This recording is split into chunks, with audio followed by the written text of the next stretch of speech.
21 October 1944, late afternoon, near the Savio River, northern Italy. The German tank commander expected another retreat. He had seen it before. Artillery first, armor second, infantry last. The pattern rarely changed. The guns would break the defenders. The tanks would finish what remained.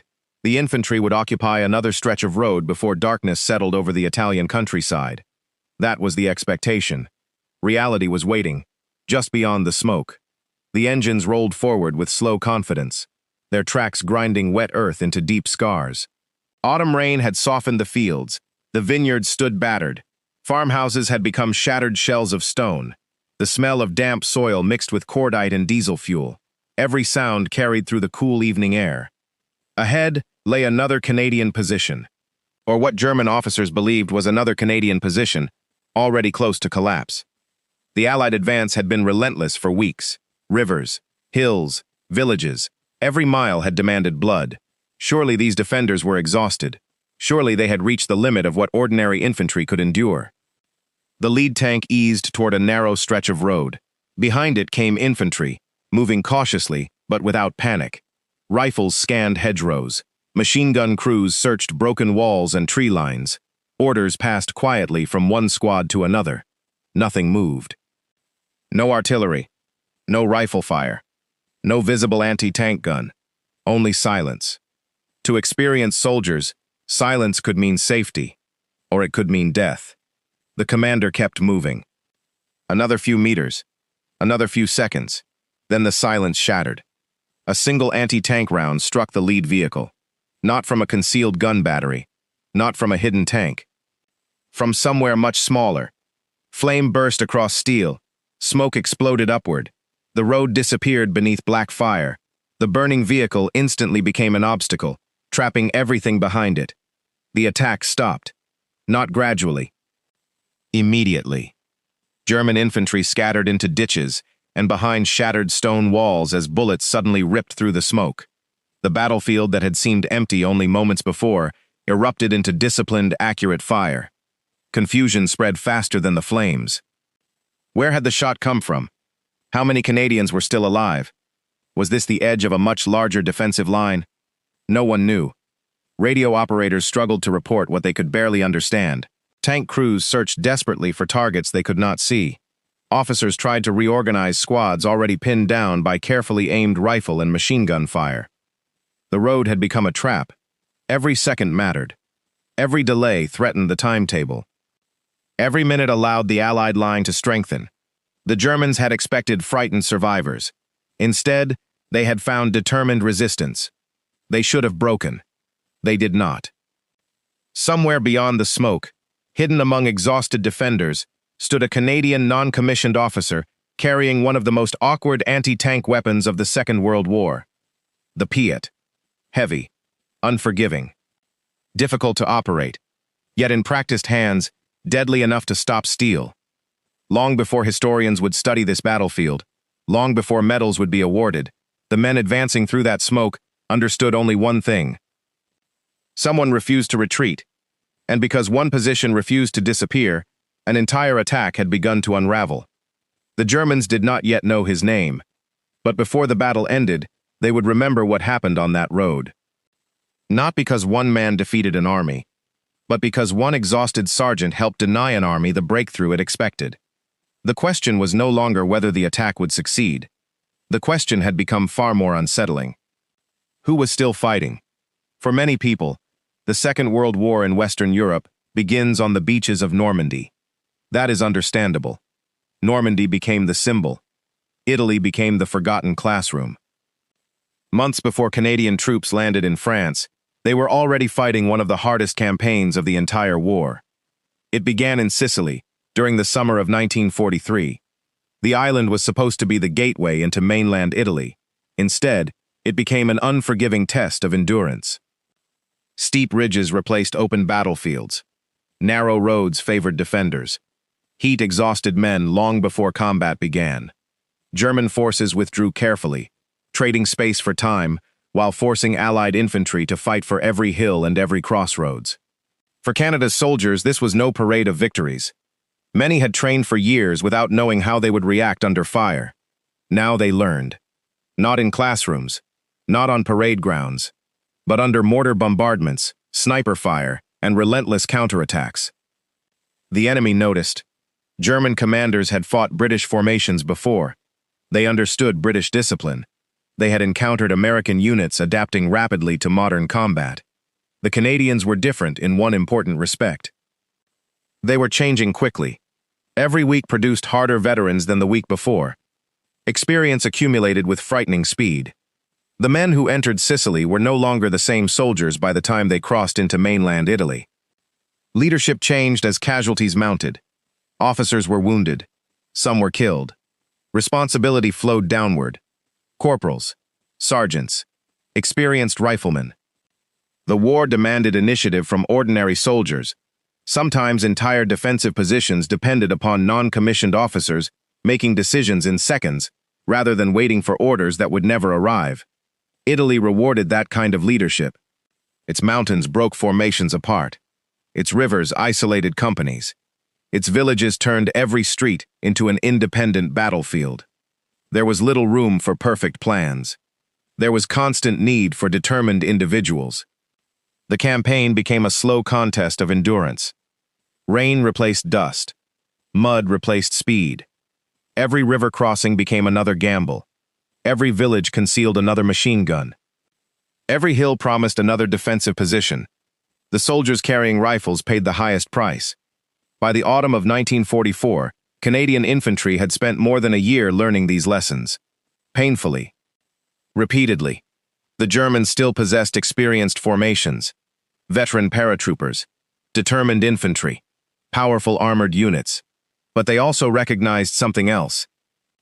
The Canadians were no longer inexperienced troops testing themselves for the first time. They had become professionals shaped by survival. That reputation had not been built through dramatic headlines. It had been earned one exhausting battle after another. And somewhere among those veterans served a prairie-born soldier with a reputation for calmness under pressure. His name was Ernest "Smokey" Smith. Soon, history would remember him. First, the battlefield had to shape him. No army begins a war as the army it becomes. The Canadian Army was no exception. Its soldiers came from farms, factories, logging camps, railways, universities, and small towns scattered across an enormous country. Few had imagined themselves fighting through the mountains of Italy. Fewer still imagined that survival would depend less on perfect orders than on imperfect decisions made under impossible pressure. Training had prepared them for the fundamentals: discipline, marksmanship, fieldcraft, unit cohesion. Combat demanded something training alone could never provide: judgment. That judgment was purchased at terrible cost. Every battle removed experienced men. Every replacement had to learn quickly. Veterans became teachers, sometimes only for days before becoming casualties themselves. The transformation was relentless. German commanders observed these changes carefully. Canadian attacks became more coordinated. Patrols grew bolder. River crossings became faster. Night operations improved. Small unit leaders adapted without waiting for instructions. This was especially dangerous for German defenders. Destroying headquarters no longer guaranteed confusion. The initiative often survived. It had simply moved lower. A sergeant might suddenly command a platoon. A corporal might organize a withdrawal. A rifleman might direct supporting fire until officers regained control. The army became flexible because the battlefield gave it no alternative. The Italian terrain encouraged exactly this kind of adaptation. Deep valleys restricted movement. Stone farmhouses became miniature fortresses. Olive groves concealed machine guns. Every ridge offered observation. Every river demanded another costly assault. Heavy armor mattered. Artillery mattered. Air power mattered. But in the final 100 meters, everything depended upon infantry. The Germans understood infantry warfare as well as anyone in Europe. Their veteran formations had survived years of fighting across multiple fronts. They respected determined opponents. They expected discipline. What unsettled them was persistence. Canadian infantry repeatedly absorbed punishment, reorganized, and attacked again. Not recklessly. Methodically. Not because they felt no fear, but because experience had taught them that hesitation often proved more dangerous than movement. Among these veterans served Sergeant Ernest "Smokey" Smith of the Seaforth Highlanders of Canada. He was not famous in October 1944. He was not seeking medals. He was another tired, non-commissioned officer, carrying responsibilities that grew heavier with every campaign. He knew the weight of the PIAT. He knew its limitations. He also knew that when tanks appeared, there might not be another chance. The Germans had studied Allied equipment. They understood artillery. They respected anti-tank guns. But somewhere ahead, hidden behind smoke and shattered buildings, waited an infantryman carrying a spring-powered weapon that many considered awkward, heavy, and difficult to master. On the battlefield, however, reputation meant little. Results meant everything. Very soon, both armies would discover exactly what one determined sergeant could accomplish when every other option had disappeared. December 1943. Ortona, Italy. Before dawn. Snow mixed with dust. Brick mixed with blood. The streets no longer looked like streets. They looked like broken trenches built from shattered homes. To the German defenders, Ortona was another fortress. Narrow roads restricted armor. Thick stone buildings absorbed artillery. Every intersection could become an ambush. Every window could hide a rifle. Every cellar could conceal another machine gun. The men defending the town were experienced. Many belonged to Germany's elite paratroopers, veterans who understood that cities could neutralize an attacker's numerical advantage. Every ruined building became another defensive position. Every delay bought precious time for the armies farther north. The Canadians entered, expecting brutal resistance. What they encountered exceeded even those expectations. There were no sweeping advances, no dramatic breakthroughs, only houses, one after another, room after room, floor after floor. Every doorway became a gamble. Every staircase might conceal a waiting defender. Soldiers learned never to assume a building had been cleared simply because the shooting had stopped. Sometimes silence was merely another weapon. The Germans fought with determination born from experience. The Canadians answered with persistence, born from necessity. Neither side expected mercy from the battlefield itself. Progress was measured in meters rather than kilometers. Entire days disappeared for the capture of a single block. Engineers blasted openings through adjoining walls so infantry could move from house to house without exposing themselves to streets swept by enemy fire. This method became widely known as mouse-holing, although similar techniques had been used elsewhere during the war. The city became a maze.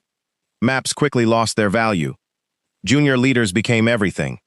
When radio communication failed, sergeants made decisions. When officers fell, corporals reorganized attacks.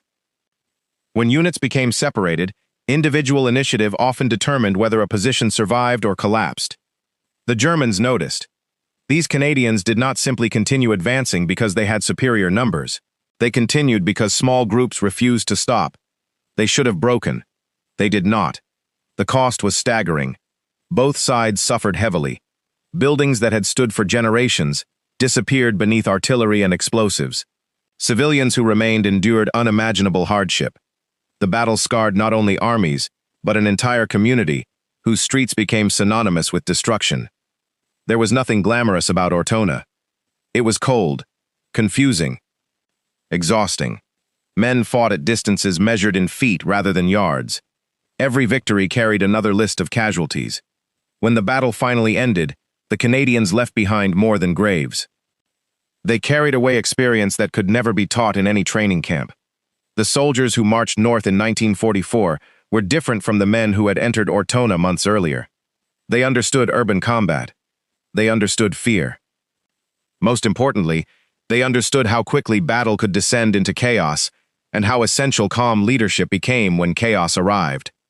Among those lessons was a simple truth. The rank on a sleeve mattered less than the judgment inside the man wearing it.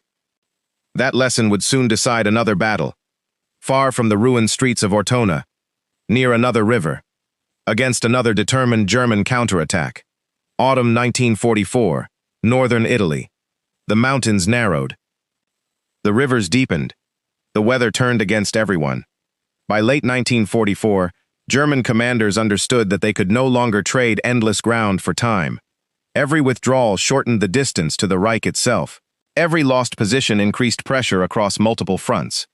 If Italy could not be held forever, it had to be held long enough. The answer was a vast defensive system stretching across the northern Apennines. The Allies called it the Gothic Line. It was not one continuous wall. It was a network. Bunkers, machine gun nests, minefields, anti-tank obstacles, artillery positions.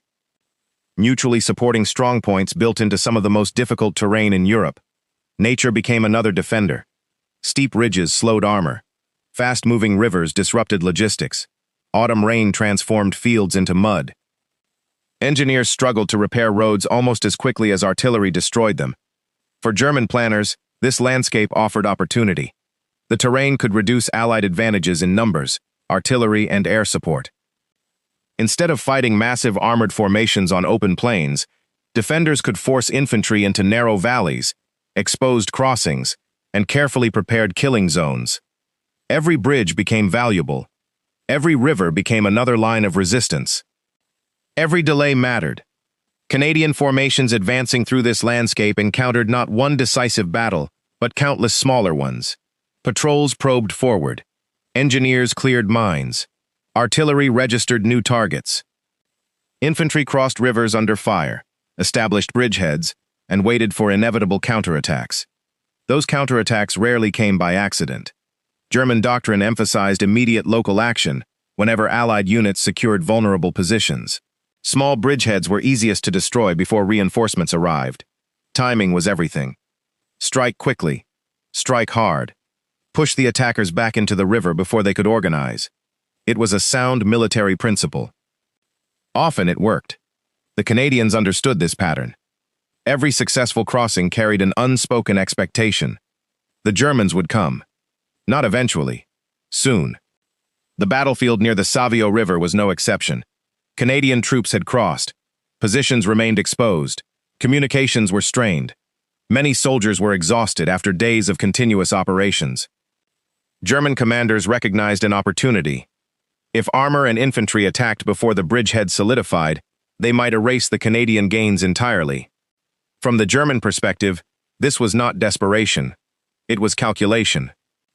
A local counterattack, limited objectives, experienced troops, armored support, against tired infantry that had already endured months of relentless combat.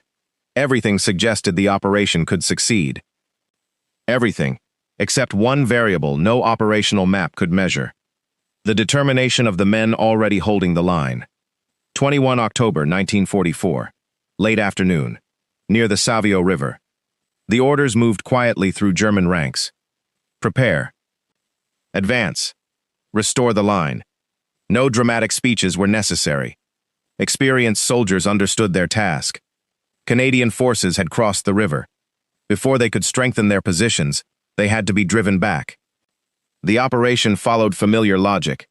Artillery would disrupt the defenders. Armor would break resistance. Infantry would secure the objective. Simple, professional, efficient. The Canadians, however, were living through a very different reality. Days of continuous fighting had reduced companies to fractions of their original strength. Sleep came in brief moments. Meals were irregular. Mud clung to boots and equipment alike. Every river crossing demanded another reserve of energy soldiers no longer possessed. Medical orderlies worked constantly. Engineers repaired crossings under enemy fire. Runners carried messages when radio signals failed. No one imagined the coming attack would be easy, but few could predict just how dangerous it would become. German artillery began its work. Shells burst across defensive positions. Earth rose into the air. Trees splintered. Telephone lines disappeared beneath explosions. Smoke settled over the battlefield like another layer of cloud. Then came the armor. Tracks crushed fences. Steel advanced through drifting smoke. Infantry followed in disciplined formation, using every fold in the ground for cover. The assault was measured rather than reckless. German commanders expected resistance. They also expected that sustained pressure would eventually overwhelm isolated defenders. After all, the Canadians had already endured months of campaigning. Their units had suffered casualties. Their officers had been killed or wounded. Bridgeheads established only hours earlier were among the most vulnerable positions any infantry could occupy. This was precisely the moment German doctrine sought to exploit. For the Canadians, communications became increasingly difficult. Some positions lost contact with neighboring units. Visibility disappeared beneath dust and smoke. Orders arrived late, or not at all. Individual soldiers began making independent decisions simply because no alternatives remained. The burden once again shifted towards sergeants and section commanders. Leadership narrowed. The battlefield became intensely personal. One hedgerow, one ditch, one farmhouse, one road. German infantry pushed forward cautiously. They expected frightened defenders, perhaps scattered resistance, perhaps isolated groups already preparing to withdraw. Instead, scattered rifle fire remained steady. Machine guns answered from concealed positions. Mortar crews continued firing despite incoming shells. The line bent. It did not collapse. They should have broken. They did not. Still, pressure mounted. German armor continued searching for an opening. If one vehicle reached the heart of the Canadian position, the entire defense might unravel. Somewhere inside that shrinking defensive perimeter stood Sergeant Ernest "Smokey" Smith. He was tired. He was under fire. He had no guarantee of survival. In his hands rested a PIAT, a weapon that demanded courage simply to use effectively at close range. The distance between hunter and hunted was closing rapidly. Soon, there would be no room left for hesitation. Only action. 21 October 1944. Late afternoon. Near the Savio River. The German tank kept coming. Its engine growled through the smoke, low and mechanical, louder with every second. Mud churned beneath its tracks. Broken branches snapped under its weight. Behind it, German infantry moved forward in short rushes, using the armored vehicle as a shield. They had found the opening. At least, that was what they believed. The Canadian position ahead appeared weak. The defenders had been battered by artillery. Their line was thin. Communications were failing. Casualties had left gaps that could not easily be filled. One determined push might be enough. The tank did not need to destroy every Canadian position. It only needed to break through. Once it entered the bridgehead, machine gun fire could sweep the trenches. Infantry could follow. The Canadians might be separated from one another, cut off, and forced back toward the river. That was the German expectation. A collapsing position.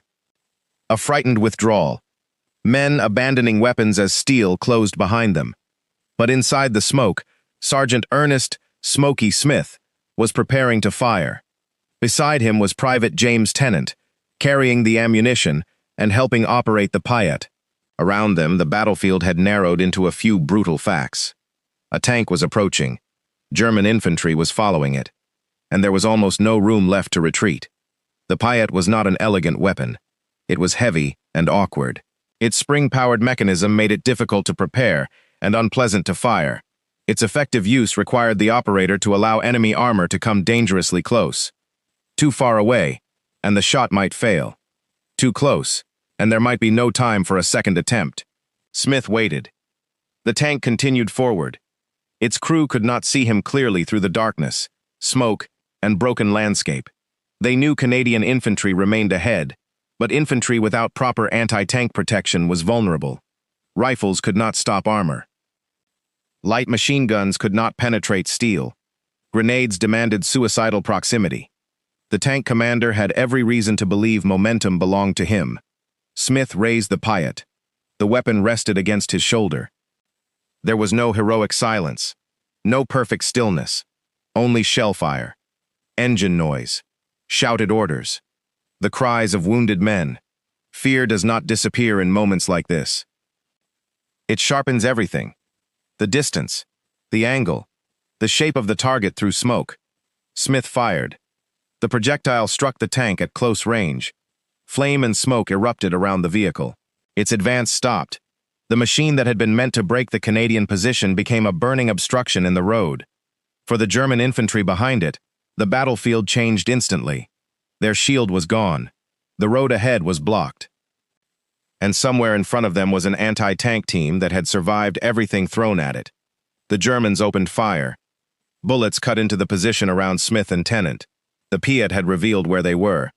The first shot had stopped the tank, but it had also made them the center of the counterattack. German infantry moved closer.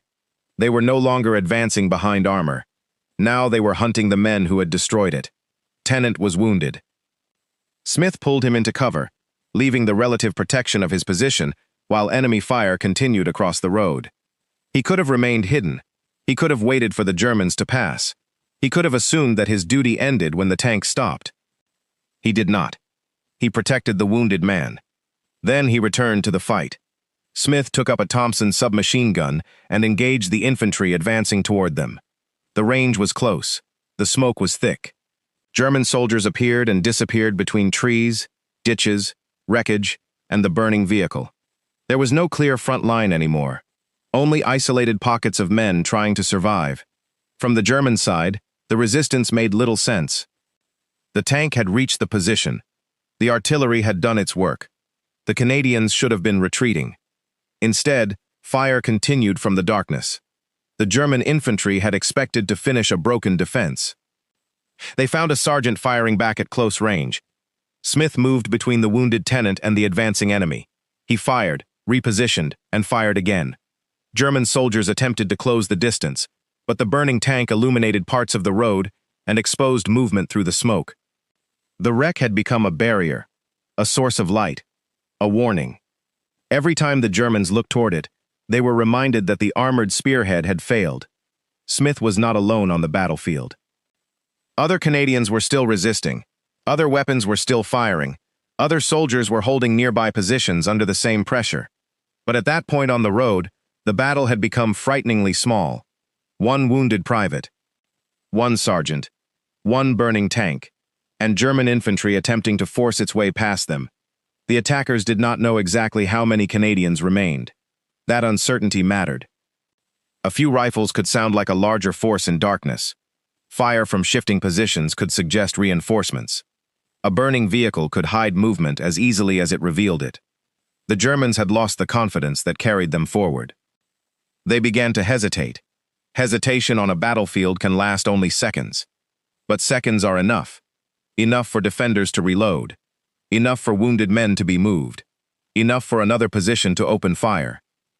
Enough for a counterattack to lose coordination. The Germans attempted to recover.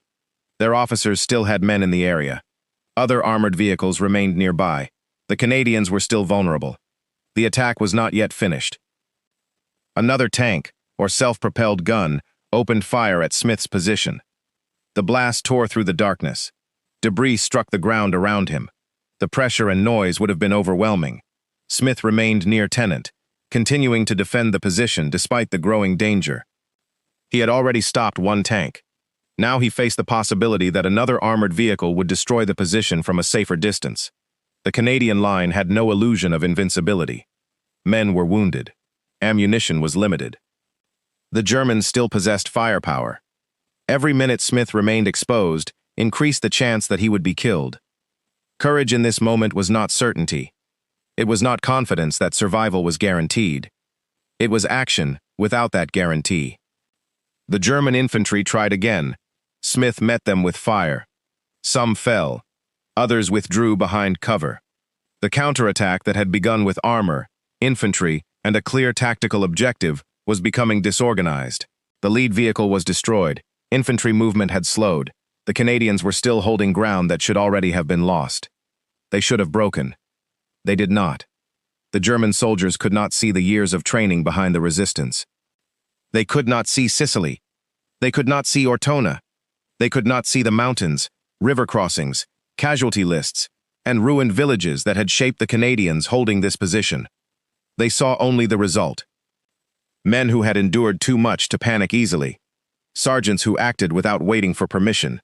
Infantry who understood that survival sometimes depended on making the enemy believe the position was stronger than it really was. Smith kept firing. He checked Tennant.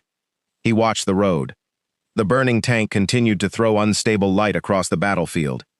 The Germans had expected steel to frighten the Canadians into retreat. Instead, the wreck became the symbol of their failure. Not a complete defeat. Not the destruction of an army. Something smaller. A local attack stopped at the point where it mattered most. The German counterattack lost momentum. The opportunity began to close. Canadian resistance stiffened as nearby troops reorganized. Supporting fire made further movement increasingly dangerous.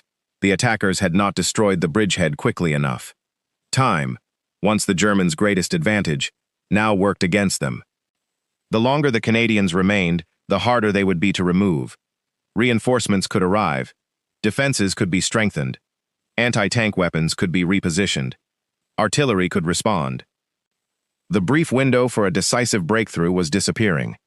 German soldiers began pulling back from the immediate position, not because the entire battlefield had collapsed around them, because the cost of advancing down that road had become too high. Smith remained with the wounded tenant until help could reach them. The smoke did not clear immediately. The noise did not stop all at once. Battle rarely ends with a clean moment of silence. It fades unevenly.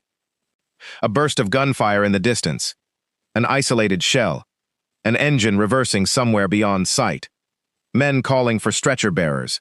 The counterattack had failed to achieve the easy collapse expected from the Canadian position. And in the darkness near the Savio River, one German tank remained burning where its advance had ended. When German officers later tried to understand what had happened, the answer was uncomfortable. They had not been stopped by a vast reserve force. They had not struck a hidden armored formation. They had not encountered an elaborate defensive trap prepared days in advance. They had encountered exhausted Canadian infantry holding a vulnerable bridgehead. At one crucial point, they had encountered a sergeant with a PIAT. War encourages exaggeration. Victories become larger in memory. Defeats acquire excuses. Individual actions become legends, separated from the confusion in which they occurred. The truth at the Savio River was powerful enough without invention. Smith did not destroy an entire armored column. He did not defeat a German division alone. He did not end the campaign in Italy.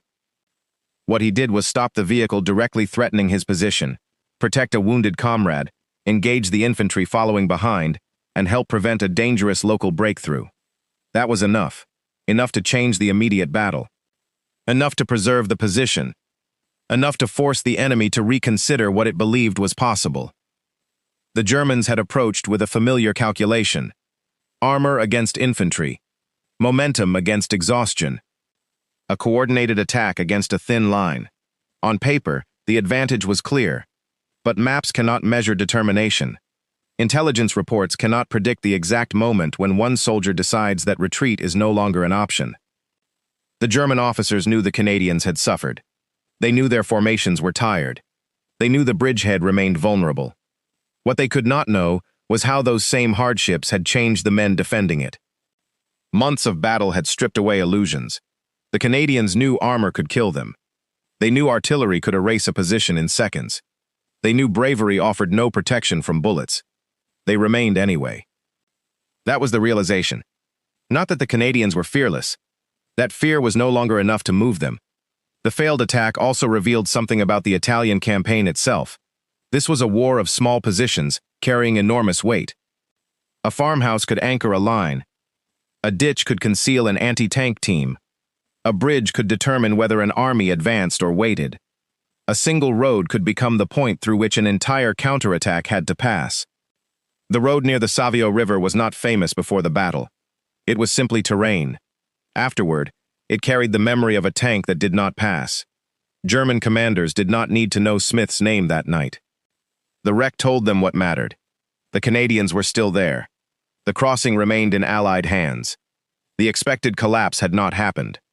Every hour gained by the defenders reduced the value of the counterattack. A tactical opportunity had been lost. The front would continue moving.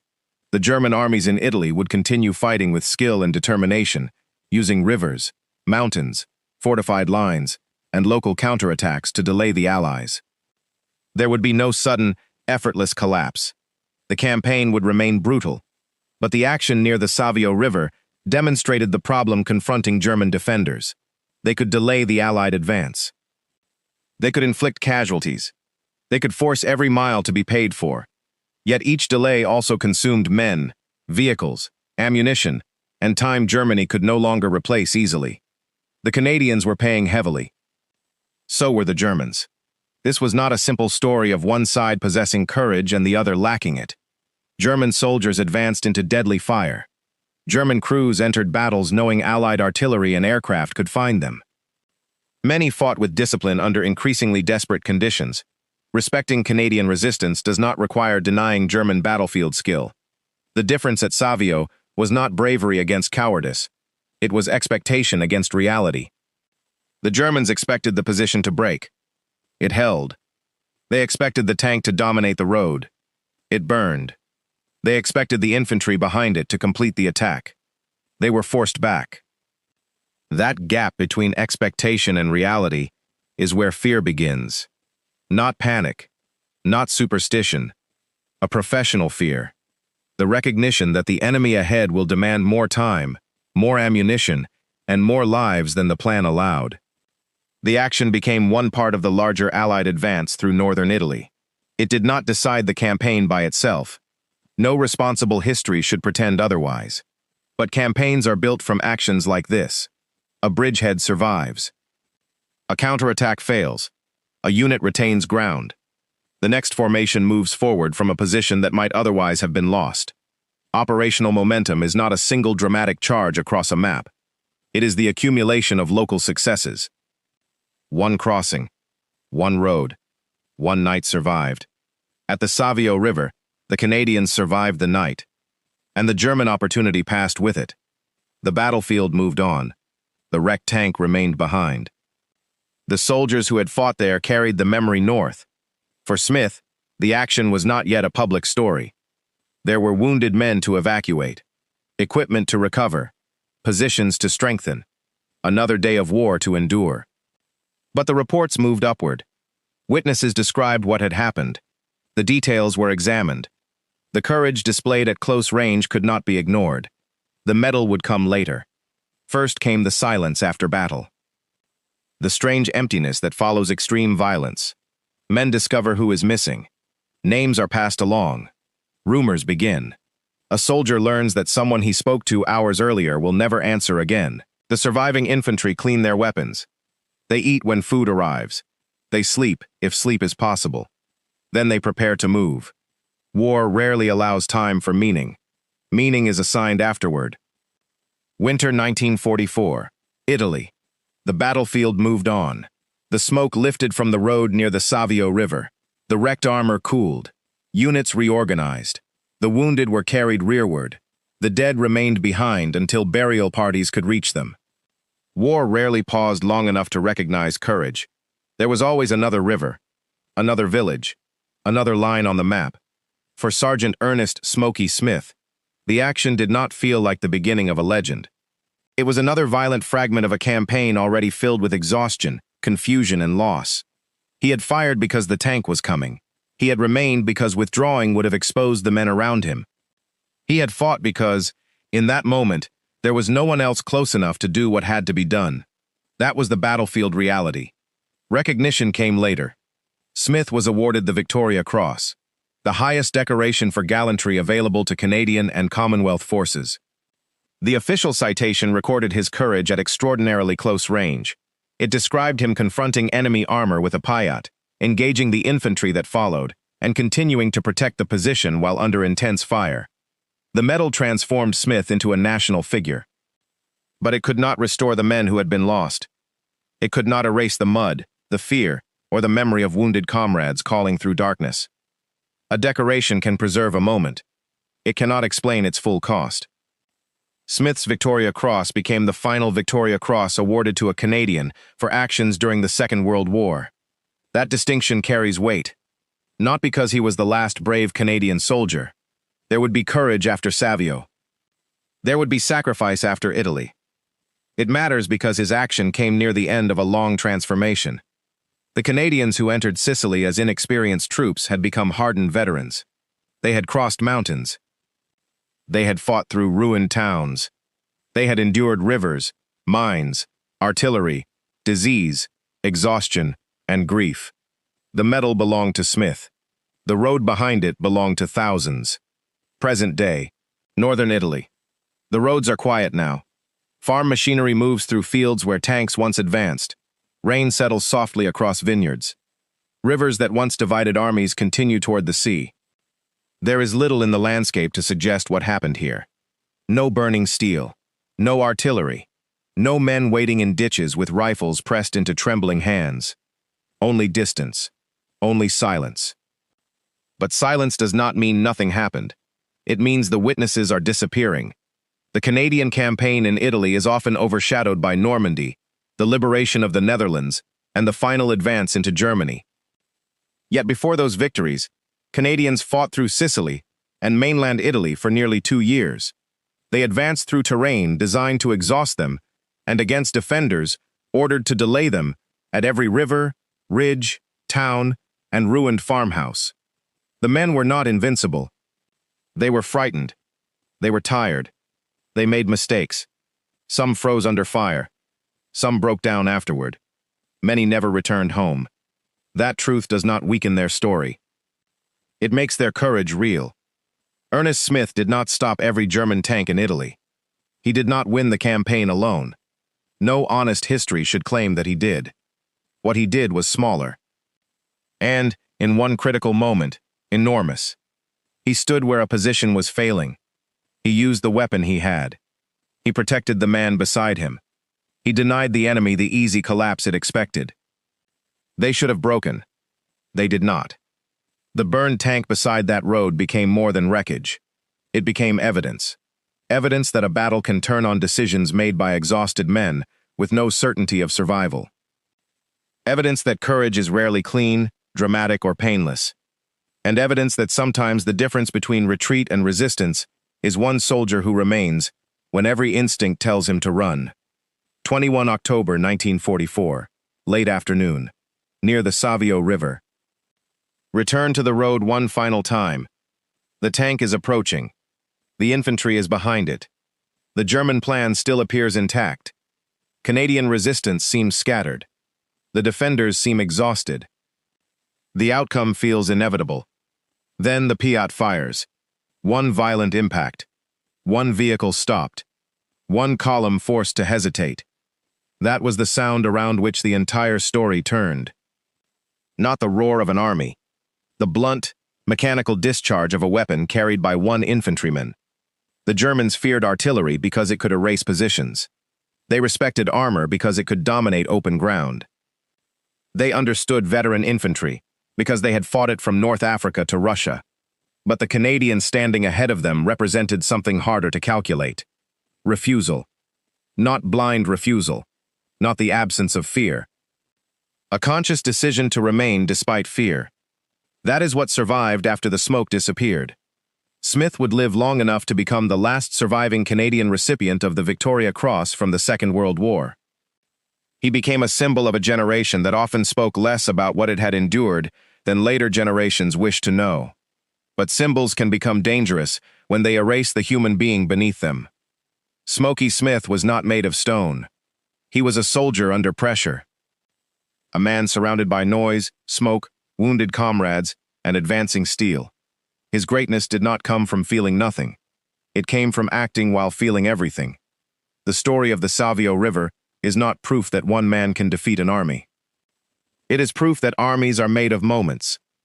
A weapon lifted. A position held. A wounded man protected. A road denied. History remembers divisions moving across maps. It remembers generals and campaigns.